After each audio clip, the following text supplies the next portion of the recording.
alimna min man nasaba ila ibdi kullabil bid'ata walladzi balagona annahu yataqalladu sunnata wa yatawalla radda 'alal jahmiyati wa ghairihim min ahlil bid'ah bal kalamuhu fi hadhihi risalah kulluhu dhabbun an aqaidi ahli sunnati wal ajabu minal qaumi kaifa a'radu an kullil i'tiqadati allati awradaha wa khalafat madhhabahum wa tamassaku bi kalimati bidzati allati zannu annaha wafaqat mu'taqadahum. Jadi begitu. Ya, ada kata-kata di sini bidzatihi. Nah, Mas, kata-kata itu satu saja itu menjadikan Abu Zaid ini adalah mujassim, atau dalam kalau kata mereka bukan mujassim, ini adalah salafus soleh yang meyakini Allah di atas arsy. Tapi perkataan-perkataan sebelumnya dan setelahnya tidak dibahas. Harusnya kalau kita mau melihat apa maksud ulama, ini dibahas perkataan sebelumnya dan dibahas perkataan setelahnya. Ya. Dan kebiasaan seperti itu ya berjalan terus sampai sekarang ya. Kalau di masalah nasab, asal ada kata-kata yang bisa dipotong jadi jelek aja tuh tentang Ba'alwi, cokot sama si Kimat diambil, terus disebarkan jadi hoax kan, mengaku Tuhan lah, Mi'raj 70 kali mah dan lain sebagainya. Wahabi sama, asal ada bidzatihi aja, ambil ceritanya. Tuh Abu Zaid juga begitu, tuh Imam Anu juga begitu. Yang sebelumnya nggak dibahas, yang setelahnya nggak dibahas. Ya, itu aneh karena memang mereka itu pemerkosa teks. Ya, pemerkosa teks. Wasababu wahmi man naqala dzalika an ba'di salafi ma urifa minhum radhiyallahu taala anhum minat tawaqqufi an ta'wiliz zawahiril mustakhilati. Nah, apa sebab perkataan-perkataan orang-orang besar itu dijadikan dalil bagi Jahmiyah atau bagi siapa ini yang menetapkan itu? Hasyawiyah dan Karomiyah yang menetapkan jihad bagi Allah Subhanahu wa taala. Diambil perkataan mereka dan bisa menguatkan secara zahir kepada akidah mereka. Kenapa bisa seperti itu? Karena orang-orang salaf terdahulu itu tidak mau mentakwil dari zahir yang mustahil. Tidak mau mentakwil. Jadi antara di penyebutan dan pemahaman itu kita akan lebih cepat memiliki kesimpulan kan dari apa yang disebut, bukan dari apa yang dipaham. Ya. Jadi kalau misalkan ada perkataan, saya melihat singa di pasar.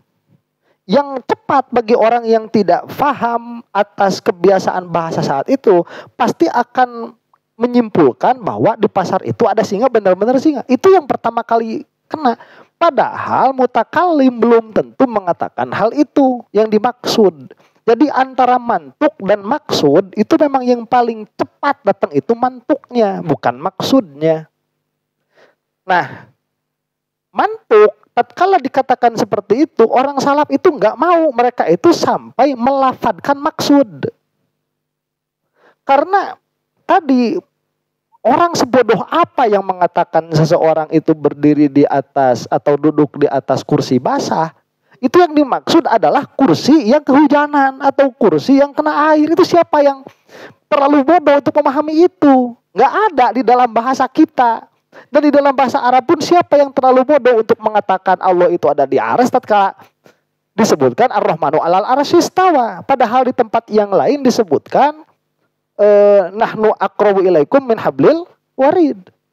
Kami itu lebih dekat kepadamu daripada urat leher. Sedangkan arsy segitu jauhnya, langit satu dengan langit dua aja jauh, apalagi sampai ke langit ketujuh, apalagi sampai ke kursi, apalagi sampai ke arsy.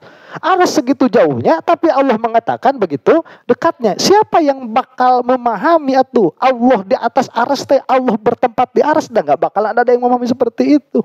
Itu perkataannya. Makanya tatkala mau mentakwil, mereka itu tidak memerlukan untuk mentakwil. Ya, dan mereka itu hati-hati ya kalau misalkan ya masa belajar aja bahasa Arab yang benar kamu itu. Begitu. Nah, nahwu 'alal arsy istawa seperti kalimah 'alal arsy istawa. Wa ma asbahahu dan yang semisalnya. Fatuhima anna waqfahum an ta'wiliha li'tiqadihim zawahiraha. Maka banyak nih si Hasyawiyah sekarang itu Wahabi yang memiliki i'tiqad bahwa para salaf itu tidak mentakwil karena mereka i'tiqadnya seperti itu. Jadi tatkala si Wahabi mendengar bahwa Bapak Presiden Soeharto itu duduk di kursi basah selama 32 tahun, itu langsung punya pikiran bahwa Presiden Soeharto itu memang duduk di kursi yang basah 32 tahun. Jadi selama 32 tahun itu kursinya terus-terusan pakai air. Itu pikirannya. Nah, dan pikiran itu dijustifikasi dengan banyak koran. Kursi basah, kursi basah, kursi basah. Tuh ini kan kursi basah. Padahal yang menuliskan kursi basah, i'tiqadnya bukan itu. Makanya kenapa kata Imam Sanusi di dalam Syarah Muqaddimat, salah satu sebab dari kekafiran itu apa? Tidak menguasai uslub Arabiyah. Itu salah satu masalahnya. Begitu. Wahasyahum min dzalik, dan jauh sekali para salafus soleh itu dari i'tiqad zahir yang menjadikan Allah itu melazimi kepada jisim. Wa innama waqafu an ta'yini ta'wilin laha li ta'addudi ta'wilati sahihati min ghairi ilmin bil muradi minha. Atau kenapa dulu para ulama salafus saleh itu tidak langsung aja menjelaskan? Ya. Kan Rasulullah juga enggak ngejelasin begitu loh. Apakah Rasulullah itu kalau menyebutkan Ar-Rahmanu 'alal arsy istawa laisa makaniyah? Tidak. Jadi ada kayak gini ya, orang-orang Wahabi itu pengennya kalau memang Allah itu tidak di aras, kenapa Rasulullah tidak menyebutkan? Jadi pengennya itu Rasulullah menyebutkan. Lah kenyataannya Rasulullah memang tidak menyebutkan. Atuh siapa juga yang mau menjelaskan perkara yang sudah jelas? Ya, duduk di atas kursi basah, kemudian berebut kursi, kemudian apalagi yang sering di kita itu panjang tangan. Ya, siapa juga yang gak usah dijelasin begitu, karena itu sudah bahasa kita sehari-hari.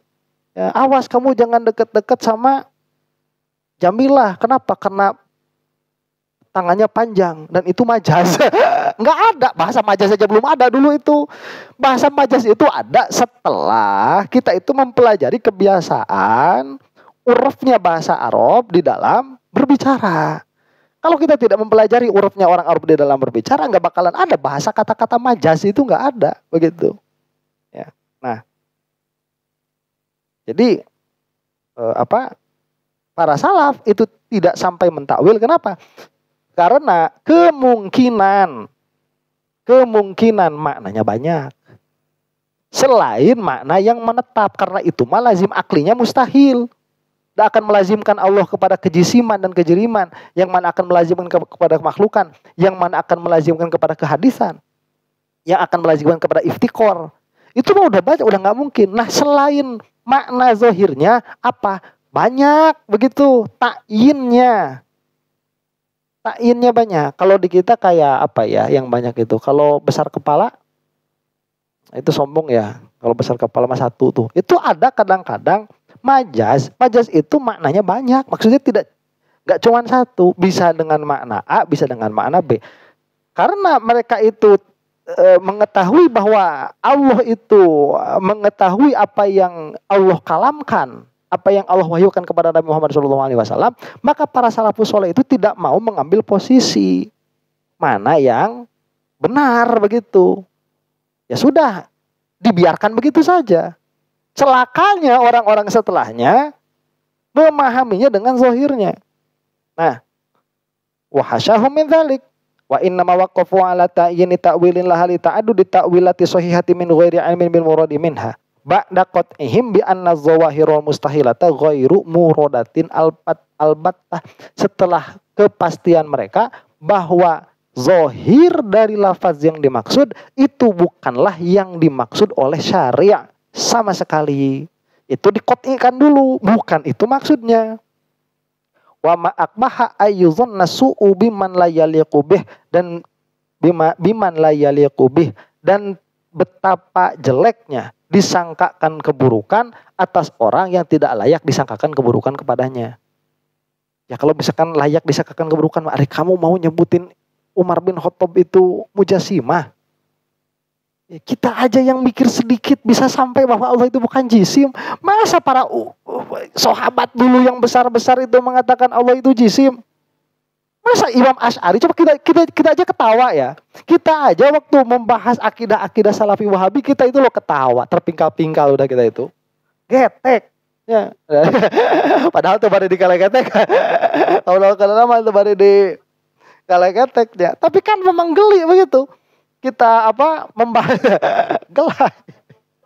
Membahas itu Allah ada tangan, dunia itu pada genggaman Allah, pada genggaman Allah. Kan geli begitu. Ya, itu akidah macam apa? Masa kamu mau bilang para sahabat dulu, para salafus soleh seperti itu akidahnya? Hasya wa hasya.